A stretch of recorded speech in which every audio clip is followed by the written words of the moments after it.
जो कहानी मैं आज आपको सुनाने जा रही हूँ वो है जादुई स्ट्रॉबेरी के बारे में। तो चलो शुरू करते हैं इस कहानी को।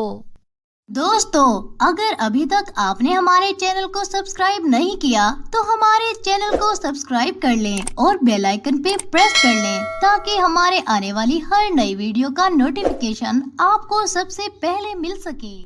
बहुत समय पहले की बात है। किसी गांव में सोनिया अपने माता पिता के साथ रहती थी। सोनिया एक गरीब परिवार से थी। इसके माता पिता इसे बहुत मुश्किल से स्कूल भेज पाते थे। इसी तरह इनका बड़ी मुश्किल से गुजर बसर हो रहा था और दिन बीतने लगते हैं। और एक दिन सोनिया की माँ का देहांत हो जाता है। सोनिया के पिता का सोचना था कि सोनिया अभी बहुत छोटी है और इसके पालन पोषण के लिए माँ की आवश्यकता है। वो ये बात सोचकर एक जानकी नामक औरत से विवाह करके इसे अपने घर ले आता है और सोनिया को कहता है, बेटा, ये तुम्हारी नई माँ है और आज से तुम इसे माँ कहोगी। ये तुम्हारी सेवा करेगी और तुम्हारा बहुत अच्छे से ख्याल रखेगी। इसी तरह समय बीतता जाता है। जानकी सोनिया के पिता के सामने तो सोनिया के साथ बहुत अच्छा व्यवहार किया करती थी, परंतु सोनिया के पिता के काम पर जाते ही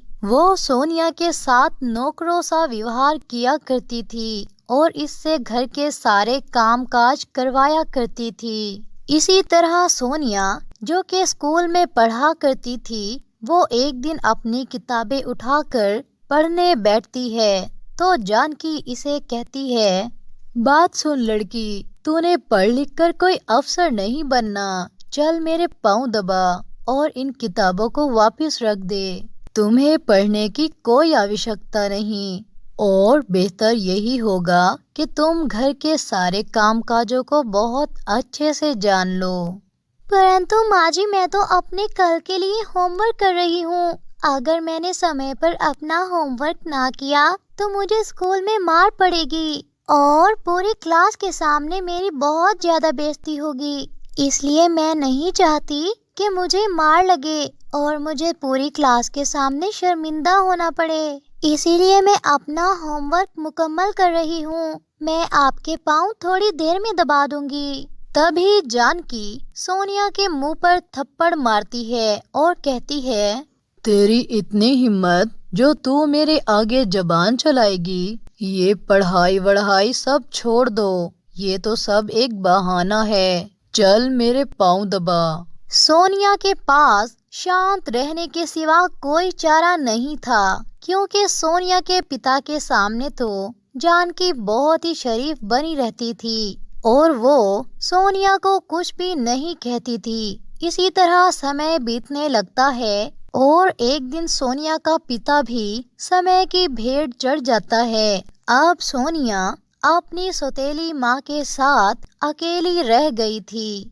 और अब जानकी के पास सोनिया पर खुलकर अत्याचार करने का बहुत अच्छा मौका था। इसी तरह एक दिन सोनिया अपना होमवर्क कर रही होती है, तभी जानकी इसकी किताबें उठाकर चूल्हे में डाल देती है और कहती है, अब मैं देखती हूँ तू कैसे पढ़ पाएगी। चल निकल यहाँ से और कोई काम ढूंढ ताकि ये घर भी चल पाए, क्योंकि मैं तो कोई काम करने वाली नहीं हूँ। इसलिए तुम्हें बाहर जाकर कोई काम ढूंढना होगा और पैसा कमा कर लाना होगा। और हाँ, एक बात याद रखना, अगर तुम्हारे पास पैसा ना हो तो तुम घर भी मत आना।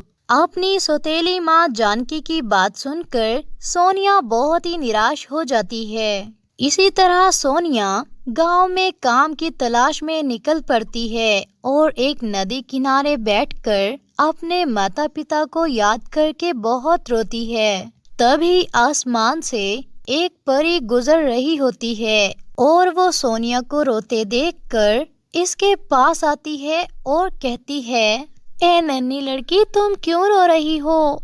तभी सोनिया इस परी को अपने माता पिता के बारे में और अपनी सौतेली माँ के बारे में सब कुछ बताती है, जिसे सुनकर परी कहती है, अच्छा तो ये माजरा है, चलो ठीक है, अब मैं तुम्हारी सौतेली माँ को भी देख लूंगी। ये कहकर वो परी सोनिया को एक ऊंची पहाड़ी पर ले जाती है और वहाँ पर जाकर 3 बार ताली बजाती है। तभी वहाँ पर लाल रंग के बादल छा जाते हैं और आसमान से स्ट्रॉबेरी की बरसात होने लगती है, जिसे देख सोनिया बहुत हैरान हो जाती है और वो सभी स्ट्रॉबेरियां जमीन में समा जाती हैं। तभी परी अपनी जादुई छड़ी को घुमाती है और जमीन से एक स्ट्रॉबेरी निकलकर सोनिया के सामने प्रकट हो जाती है और परी कहती है, ये स्ट्रॉबेरी कोई साधारण स्ट्रॉबेरी नहीं है,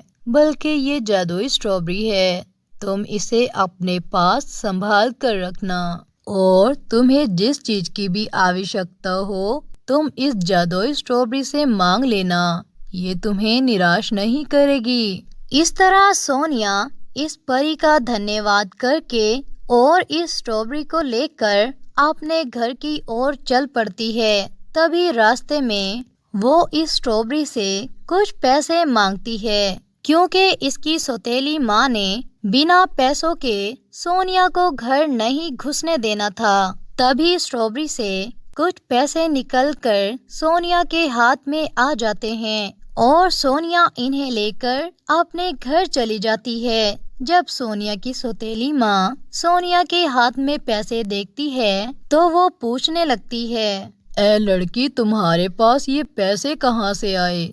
सोनिया जानकी से झूठ नहीं बोल पाती और जादुई स्ट्रॉबेरी के बारे में सब कुछ बता देती है। तभी जानकी सोनिया से वो जादुई स्ट्रॉबेरी छीन लेती है और इस जादुई स्ट्रॉबेरी से कहती है, ए जादुई स्ट्रॉबेरी, मुझे सुंदर बना दे। तभी स्ट्रॉबेरी से एक बुरी जादूगरनी बाहर आती है और वो बुरी जादूगरनी जानकी के चेहरे की ओर गोल गोल हाथ घुमाने लगती है। तभी जानकी का चेहरा काला पड़ जाता है और इसके चेहरे पर धब्बे पड़ जाते हैं और वो बुरी जादूगरनी जानकी से कहती है, अगर अब तुमने इस लड़की को तंग किया तो मैं दोबारा आ जाऊंगी और इस बार तुम्हें अपने साथ ले जाऊंगी।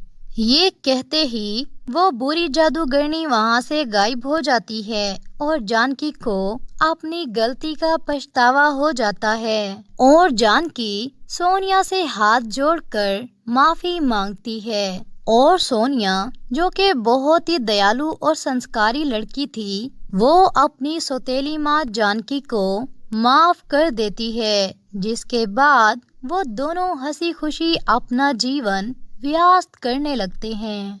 दोस्तों, अगर अभी तक आपने हमारे चैनल को सब्सक्राइब नहीं किया तो हमारे चैनल को सब्सक्राइब कर लें और बेल आइकन पे प्रेस कर लें ताकि हमारे आने वाली हर नई वीडियो का नोटिफिकेशन आपको सबसे पहले मिल सके।